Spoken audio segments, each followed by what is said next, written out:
But the big hangar doors are soon opened. Pupils and instructors taxiing out in their MiG-23U trainers. Each is capable of over Mach 2, and the MiG-23U is one of the most common combat trainers in the Soviet frontal aviation group.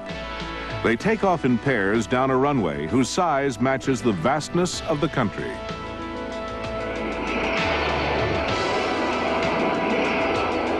Climbing for altitude, pupils and instructors know that on this mission, they need not wear oxygen masks.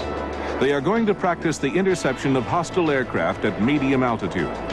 Nothing very demanding, but to the inexperienced pilot, the sheer power and complexity of the aircraft poses a real challenge.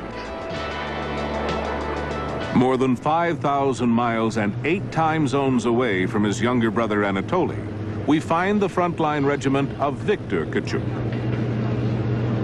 Armed with the UV-1657 and UV-3257 rocket launcher, this aircraft is another version of the MiG-23, the 23MF.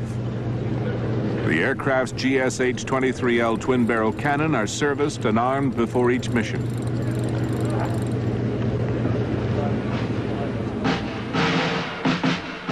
In the locker room, the pilots dress for action. Today, their ordnance will include the simple K-13A air-to-air missile with an infrared homing head.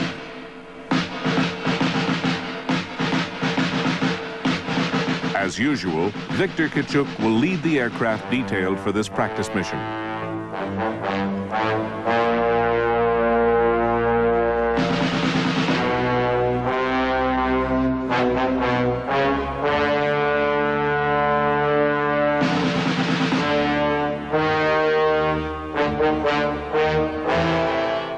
Between them, the aircraft will carry several hundred 57mm rockets, which can be fired in any kind of weather, day or night.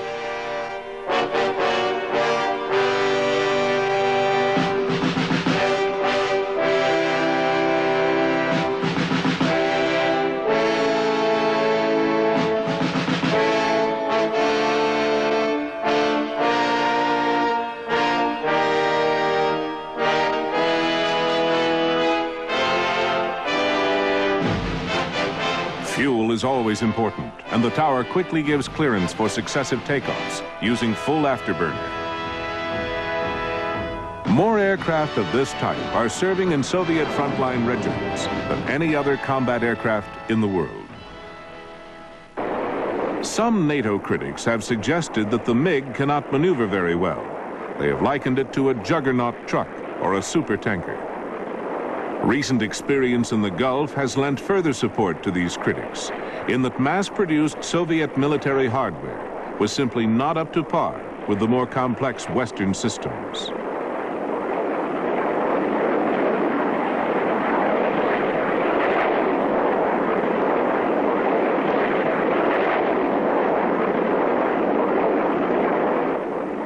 Arriving over the target, Kachuk and his men roll over into dive attacks, and taking careful aim, fire their salvos of supersonic rockets.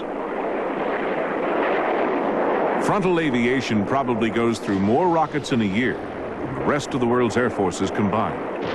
Some of the aircraft are carrying bombs, and others cluster dispensers.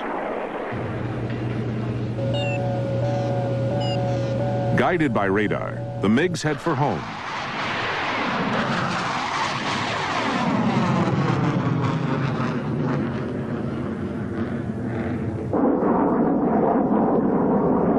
Half an hour later, landing gears extended, they land one after another, slowed by their drag chutes.